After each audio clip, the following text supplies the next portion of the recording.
Good morning. Good morning. I am Cassie Ferguson, Area Director for the largest scholarship provider for minority students. And I have the pleasure of presenting this phenomenal panel today. But first, let me just share just a little bitty history lesson, okay? Because some of you might say, what is HBCU? What does that mean? It means we are historically Black colleges and universities. Dating back to the 19th century, before the Civil Rights Movement, HBCUs offered one of the only opportunities to college for a college degree for Black students. So we have these phenomenal presidents in place here. We're going to start with some questions. We'll leave enough time for you to ask questions about anything they might say today. So the first question is, each of you've showed the wonderful videos. And somebody said, I know what you're going to say. So this is unique to me because Dr. Vincent obviously is where I attended college. My new best friend is Dr. Page. My best friend from way back is Dr. Knight. So we're going to start. First question is, each of you tell them about your school, your students, where it's located, and what's happening there now. Are you starting with me? I am. My best friend. Good afternoon, everybody. It's a pleasure to be here. And there are several Mylians in the house, so go Bears. Miles College is located in Fairfield, Alabama, and we normally serve about 1,300 to 1,500 students. 1,500 is our sweet spot. We can house a little over 800 on the campus. Miles College was founded by the CME Church, Christian Methodist Episcopal Church, in 1898. This year is our 125th anniversary, and we've been celebrating since the first of the year in January. I am the 15th president, the first woman, and the first non-CME minister to lead Miles College.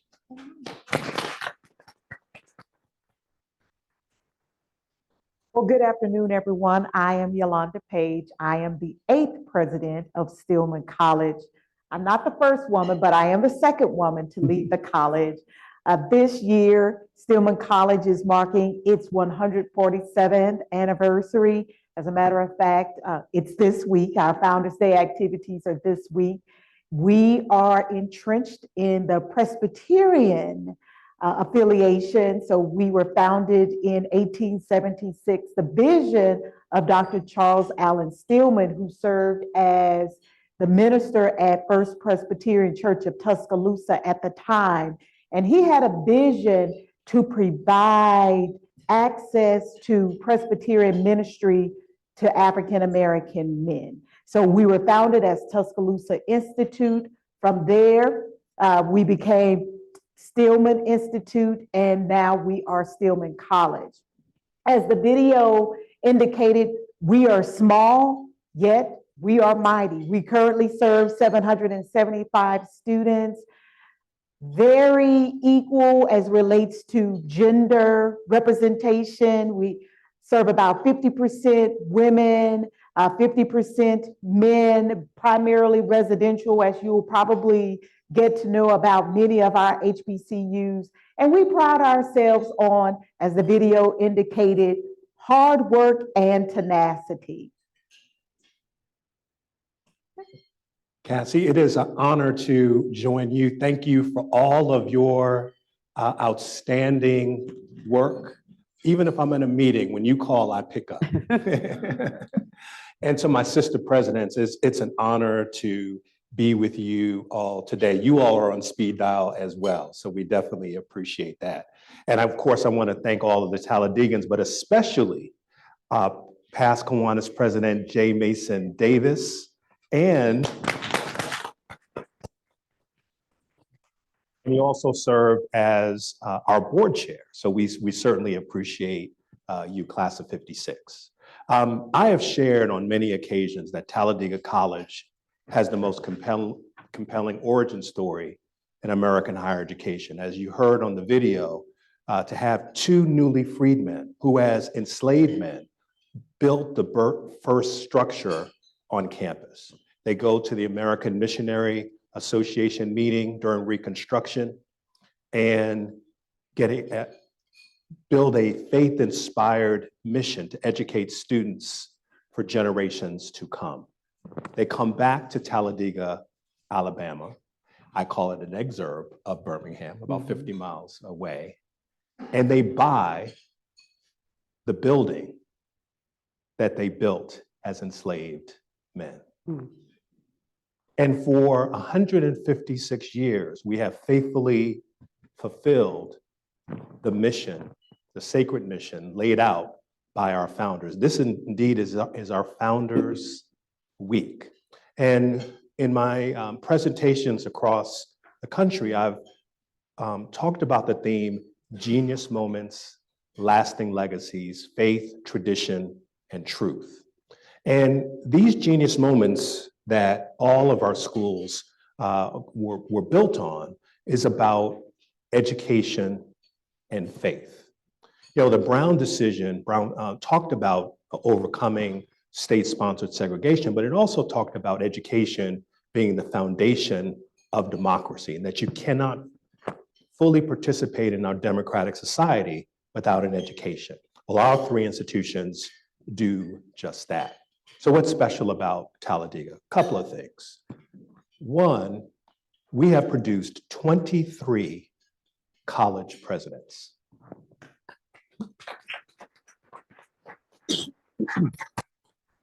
I'm just going to quickly talk about three. One was Herman Long, class of 1935. He was a distinguished three-sport athlete. He's going to be inducted into our Athletic Hall of Fame and was head of the debate club. He served concurrently as president of Talladega and the United Negro College Fund. He was the one who coined the phrase, "A mind is a terrible thing to waste." Dr. Jewel Plummer Cobb, class of 1944. She was a renowned cancer researcher, and she became the first Black to serve as chancellor of a California State University school. She has been a very generous donor to the college, even in her estate, and our honors program and our first endowed chair are named after her. And then finally, Dr. William Harvey, class of 1961. He is our most generous living donor. He was the person who gave the lead gift to the museum on campus, and I invite all of you to come up to take in the Amistad murals that are currently valued at $58 million. Dr. Harvey served with distinction for 44 years as the president of Hampton University. And I could go on, but what you also should know about Talladega, and I'm sure my sister presidents would agree, is that we serve a very special population. Our incoming class for the students who came in through assured admission, they had an average GPA of a 3.5. We also have 30% of our class comes in through our Emerging Scholars program, where students show promise beyond the transcript. Our overall GPA is a 3.1. But what makes that so special is that 68% of our students are Pell eligible. That means they come from households of less than $50,000. That's our sweet spot, talented students who want a world-class education, and we're one of the leaders in social mobility, taking students where they are and helping them meet and exceed their wildest dreams. In fact, we even have an alum, Dr. Alvin Smith, class of '01, who's leading the Mars recovery mission for NASA. So we go from Birmingham to the galaxy. This is great. This is really great. This is exciting because as you've heard from all of the schools, so you now have a clear understanding is why HBCUs were established. And after the Civil War, They were accepted to provide training and educational opportunities for formerly enslaved African Americans. So this is a term where you say, we always do more with sometimes a little less. Our schools are thriving. I cannot say enough about the presidents on this stage. And I'm going to let each of you talk to us a little bit about what you're doing in your community from an economic perspective, why these schools are just, and I have stats here. You keep saying them, so I'm crossing them out, but I'm going to let you share that with us. You're looking at me, so I guess who is she looking Whichever at, me or one. you? I think, Okay. I think her new best friend. Her new best, okay. that's right, my new Go best ahead, friend. go ahead.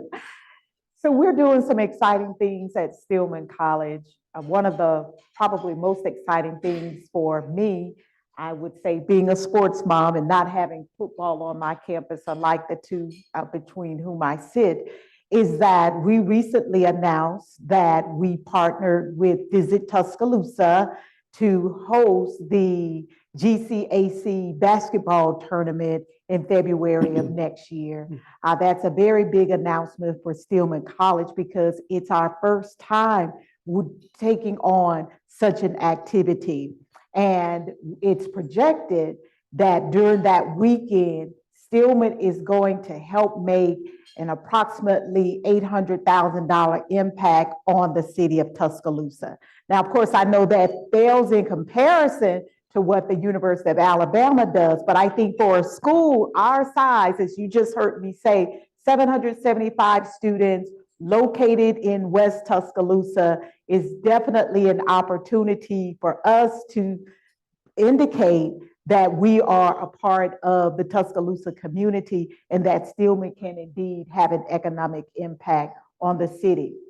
And then the other thing that we just recently announced is that Google has graciously gifted us $1 million so that we can create, thank you very much, a cybersecurity, diversity, equity, and inclusion clinic on our campus. And so Stillman is actually the first HBCU to receive that funding, and will lead the work related to bringing other HBCUs under that umbrella, and also to provide opportunities to businesses in the Tuscaloosa area who experience a cyber attack. That came from our own experience being hacked about 6 years ago, where we lost everything. It actually brought the university's operations to a standstill. And so we learned from that experience that there is indeed a need for cybersecurity education. And so Google is helping us to prepare our students, because we're starting from within. Our students will be prepared to provide education and training to other businesses. So hopefully they won't have to experience a cyber attack, but if they do, they will be prepared to move their companies forward. Dr. Knight. Thank you. So she may be the first HBCU to get that Google, but she won't be the last, I can promise you that. So I would be remiss, I was really impressed with the way my brother president talked about his alums. And so I have to mention just a few, including former counselor Stephen Hoyt, who served on the city council for many years and served his community even longer. I would be remiss if I didn't mention Dr. Richard Arrington, the first African-American mayor of Birmingham, Dr. Bernard Kincaid, who also served as mayor of Birmingham, Judge U.W. Clement. Judge Clement and Dr. Arrington both had to leave the state of Alabama to get their graduate degrees because they were not allowed to attend college in the state of Alabama. Thankfully, that's no longer an issue.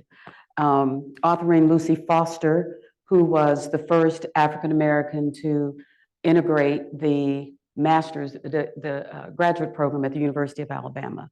and who passed away recently. But we were proud to bring her to our campus and give her an honorary doctorate from Miles College. Miles has been on the move lately. Y'all, I went there. I was asked to come and be interim president in August of 2019, and Councilor Hoyt was on the board at the time, and they tricked me. So they said, the board chair said, be here for 9 months, and then she said, oh, let's just make it a year, and I've been there 4 years. And those of you in the room who know me know I retired. I retired in 2014, and I'm sorry, 2016 from Alabama Power. And I didn't intend to do this, so I'm the accidental president. But what I can tell you is that since I've been there, we've so far brought in over $101 million in gifts, grants. But we're right now in a campaign. We've launched a campaign for 25 million. And even though we're doing fine, my job is to bring money in. We're private institutions. All three of us are private institutions. We're basically tuition driven, and then we go for grants and individual contributions. So I spend a lot of my time raising money for the school. But since I've been there, we were a CIA Center for Excellence when I got there. We have a very robust partnership with the FBI and their Beacon Initiative, which I know you all do too. We have a state-of-the-art e-gaming center, which was funded totally by Southern Company, and we are very appreciative of Southern Company and Alabama Power for that center. You may ask why an e-gaming center, because it teaches strategy. And that's one of the things, you take your students as they are. And if they're interested, they really have a very aggressive e-gaming program, and they compete for money. And I had no idea you could make all this money e-gaming. But what I've challenged them to do is to create the apps and create the whatever they call them inside the apps where you can make, people can win more money. So they're doing amazing things. We're doing amazing things at the college. When I first got there, we got a gift of $1 million from Charles Barkley, who's a very, a good friend, but good supporter of HBCU. So sure, he gives more to his alma mater, Auburn, but he has given $1 million to a number of HBCUs. And, you know, we just, yeah, thank you. He's come to the campus and met with students, walked the campus, I think you were there too, walked the campus and just enjoyed himself. We sit in Fairfield, and as you know, Fairfield is a city that's been in bankruptcy for, I think, ever since I've been at Miles. We are the largest employer. The second largest employer is Home Depot. The data on Fairfield does not look good. We believe that as Miles College, we are the catalyst for change in the city of Fairfield, and that's what we're trying to accomplish. So when we partner with entities outside of the state or outside of the city of Birmingham, our ultimate goal is to improve the quality of life around our institution. Fairfield is a food desert. So, you know, it behooves us to try to encourage businesses to come into Fairfield, like a grocery store, like a pharmacy, any of those things. So many of our students are from out of state. Unlike you, 90% of our students are full Pell or Pell eligible, not full Pell, but Pell eligible. So there are challenges. So I do spend a lot of time trying to raise money for a general scholarship fund so we can help those students who don't have the resources to not just start college, but stay in college until they graduate. I should share two other fun facts about Talladega College. One, our fall enrollment is 840, so we too are small, yet our fiscal year number, discrete number of students is about 1,300 because we use the summer as a real robust enrollment for our class.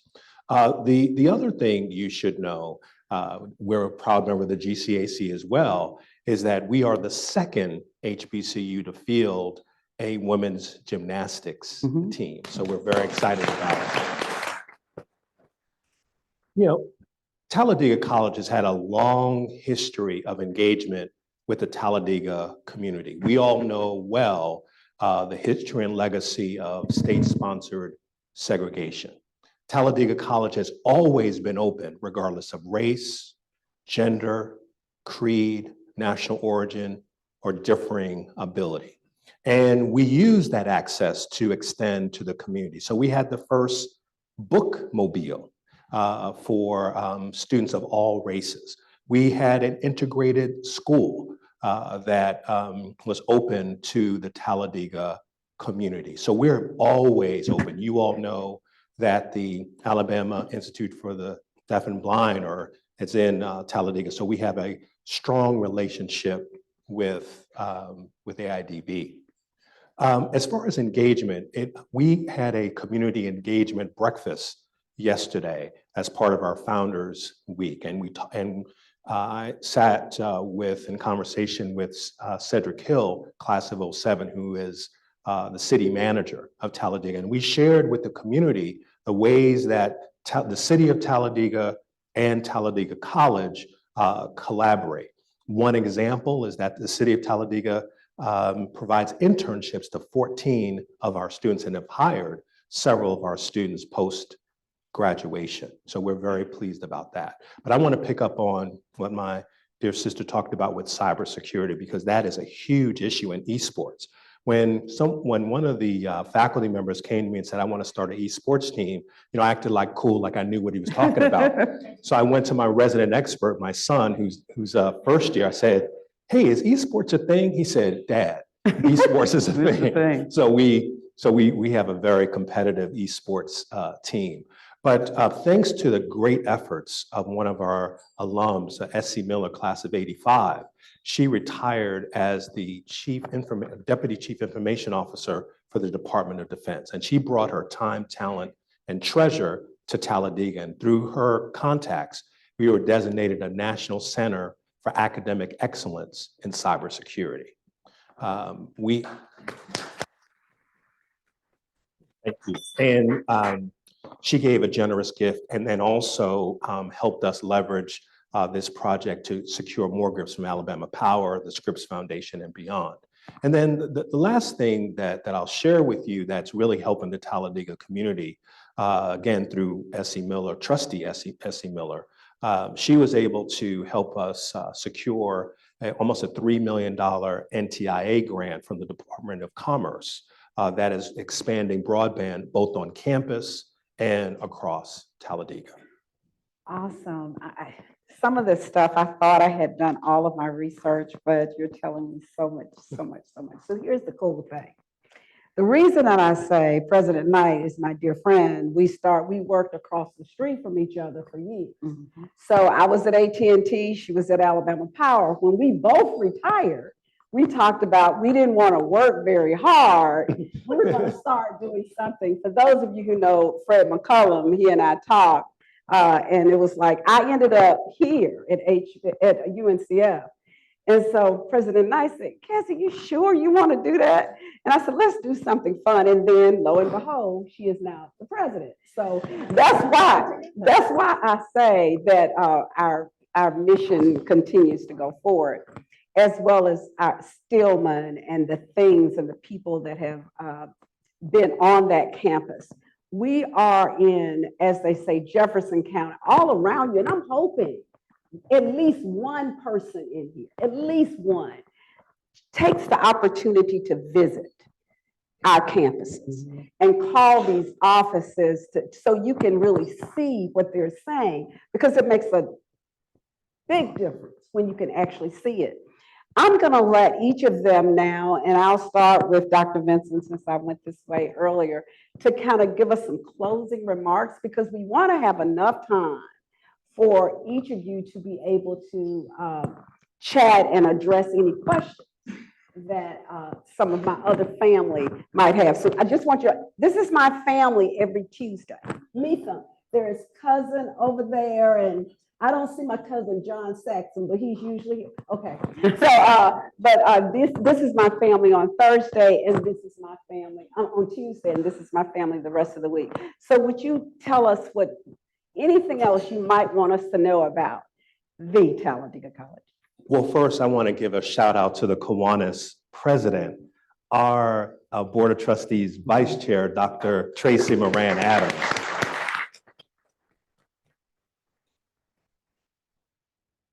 Come visit Talladega College.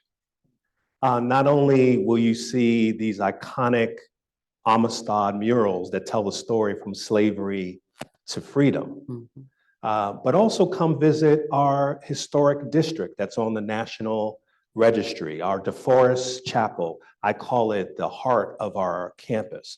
You will see the, again, iconic collection of stained glass windows within our chapel. They were painted by David Driscoll, a world-renowned artist. He was the artist that painted the rendering of Emmett Till that is now hanging in the Smithsonian.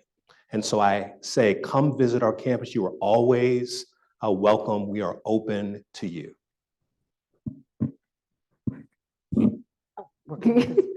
So I would iterate that our campuses are open. We always enjoy having visitors on our respective campuses. But I'm also going to take it a step further and say we'd appreciate not only the visit, but we'd also appreciate your time and your talent. Our students are always interested in having internship and research opportunities. They're always interested in having mentors. So I ask you to think about the value of that mentor or that experience that you had when you were an undergraduate. And those are the same types of experiences that our students can certainly benefit from on our campuses.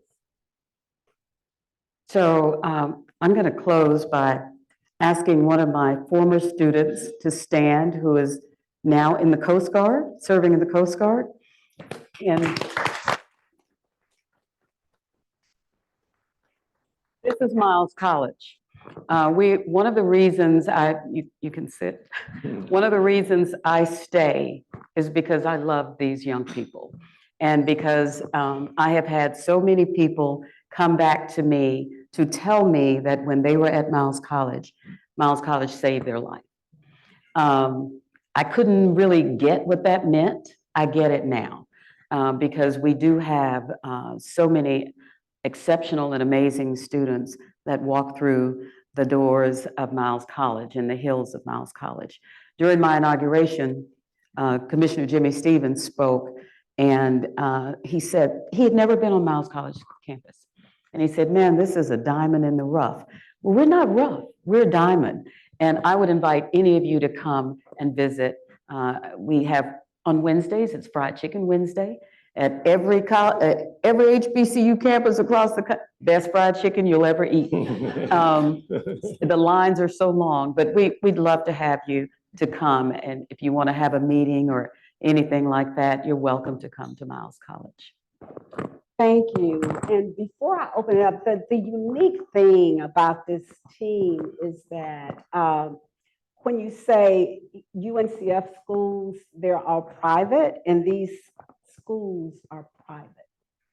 We partner with our public institutions, yes. We also we connect with our two-year institutions as well, because that gets them, our goal is to get our kids to and through. So whatever we can do to create that endeavor is what we try to do. I absolutely adore everyone that's on the stage for reasons that once you just visit, I promise you, just one person, just visit our campuses and you'll have a different feel or understanding of what that's about. I always like to say, and even though they have introduced members from the school, how many of you, because I like to see so you understand, what does an HBCU look like? Students that attended an HBCU, would you please stand up?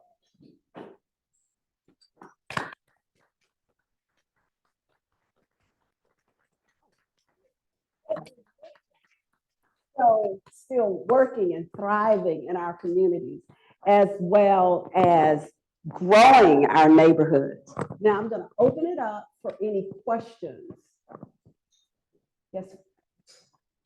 First, Dr. Knight, Dr. Page, Dr. Mason, thank you for what you do. Thank you. And what you're doing in private education, which is very important. No, you're not Alabama, you're not Auburn, but your mission is so important. A good friend went to a small private school in high school. One of our graduates, nothing is more important in education in this state than your students. Opportunities that you create. Same time, I understand that each of you, as a college president, walks a tightrope. And so a question, I'm going to go beyond the fun facts and say the world today is a mess.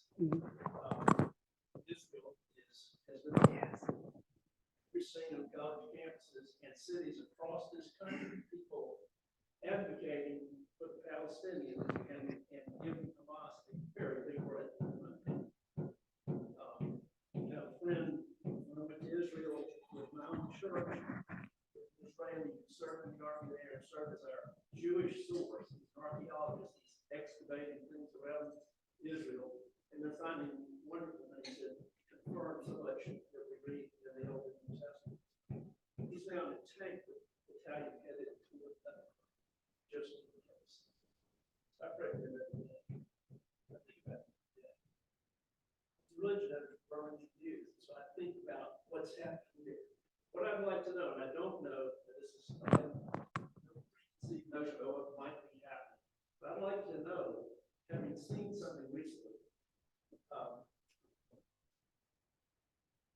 that this is continuing to increase.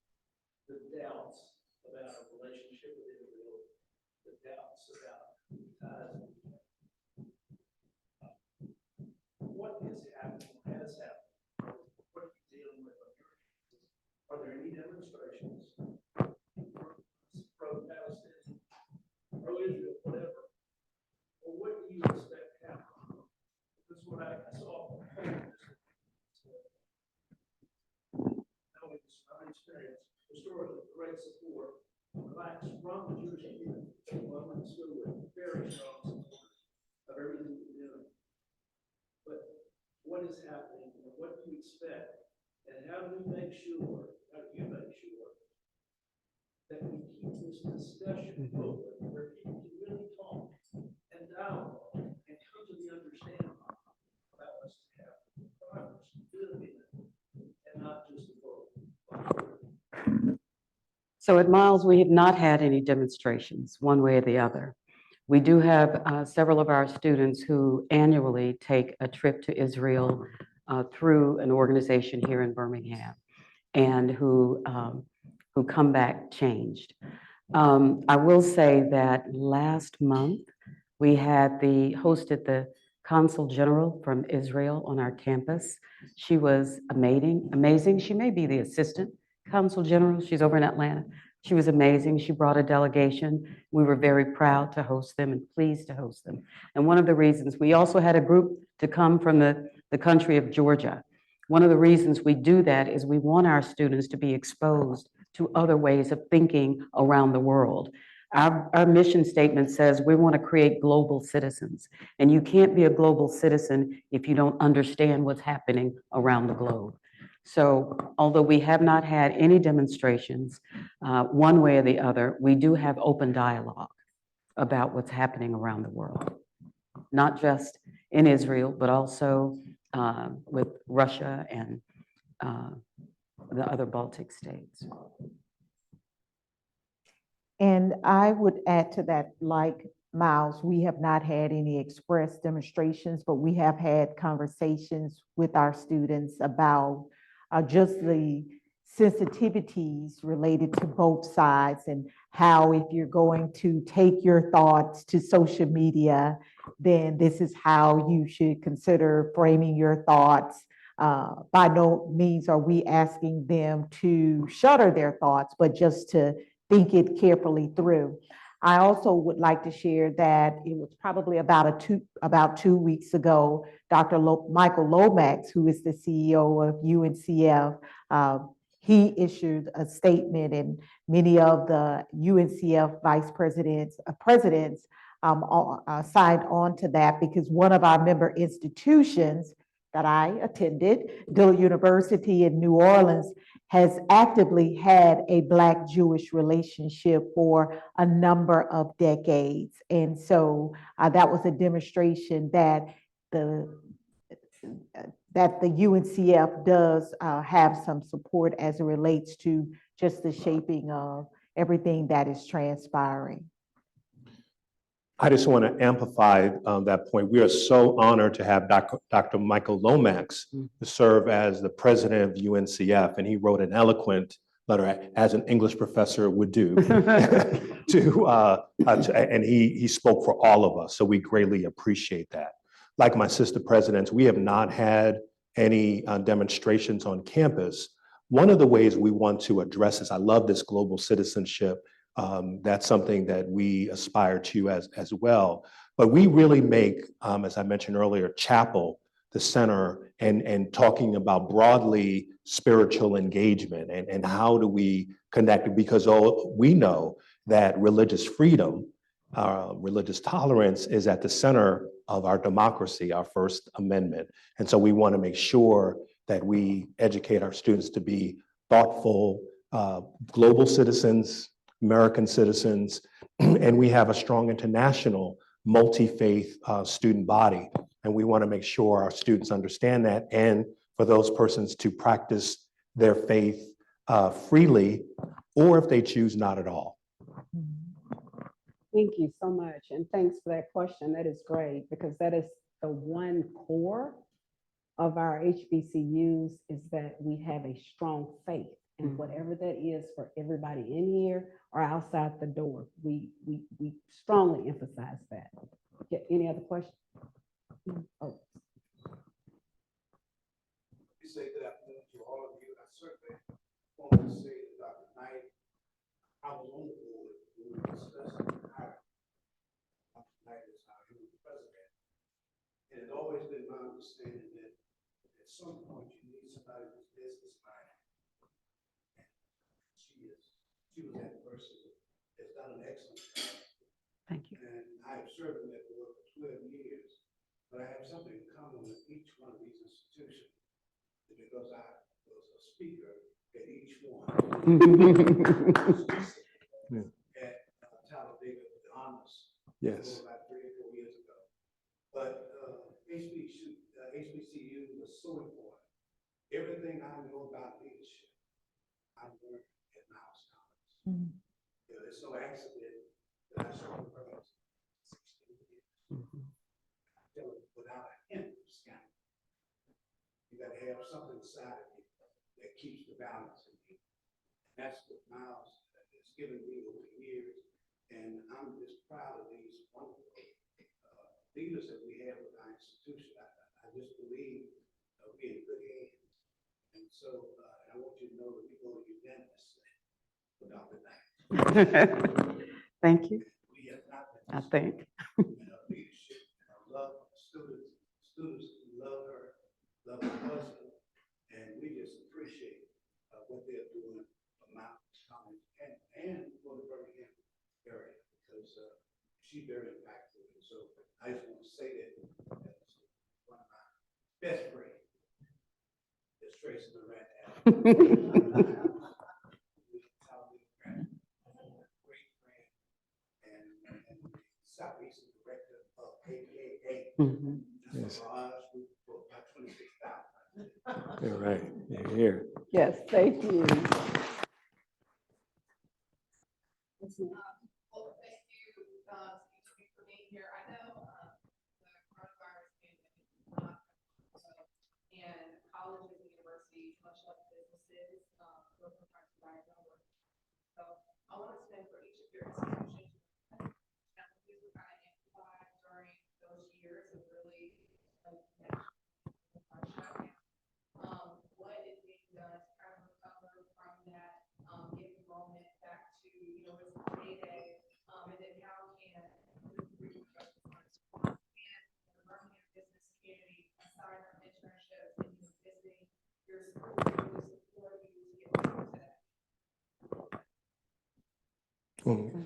So what a great, important question. We learned so much from the global pandemic.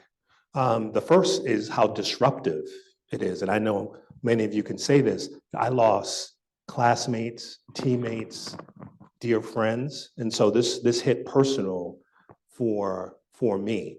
As a college leader, campus safety, the health and welfare of our students, our faculty and staff are paramount. I started after the pandemic, but what it taught us, one is what lessons did we learn about teaching? How can we effectively use technology? Because we know that is a wonderful way to reach out. Again, one last name drop. One of our most distinguished grads is Coach Deion Sanders, and he shared, I'm just quoting him, he said, I played football at Florida State, but I graduated from Talladega. And so that online learning is a really wonderful opportunity for all of our institutions, so we learned that. The other thing is that we had to have a laser focus on health. And I'm so honored to have our Vice President and Chief Wellness Officer, Heather Williams, can give a wave over there, who is really, and her team are really focused on the health and welfare. So, and it taught us that as much as we can do things online, we're a liberal arts college, so we have to find ways to bring our students, our faculty and staff together. Thank you. Oh, I have to, yes, Judge. I just wanted to mention in answer to your question about how the business community can aid Israel. I am fortunate to have been the first African American that was hired by a Jewish law firm, Cerrone & Perma, that's here in this city. We have offices all over the state of Alabama. And one of the founders of that law firm, E.M. Trent, was one of the men that was, along with A. Berkowitz, also a lawyer from this area. Those two men, along with some others, were instrumental in the founding of the country of Israel. And our law firm and the members there of the Jewish community give their money from their small fortunes that they've made to Israel. And that's how one business in the city of Birmingham has aided Israel. My wife and I went to Israel in the 1980s, and we visited there, and we were quite impressed with Israel. One of the things that impressed me greatly was the fact that this country sits in the middle of a desert. But yet and still, they are able to grow their own produce.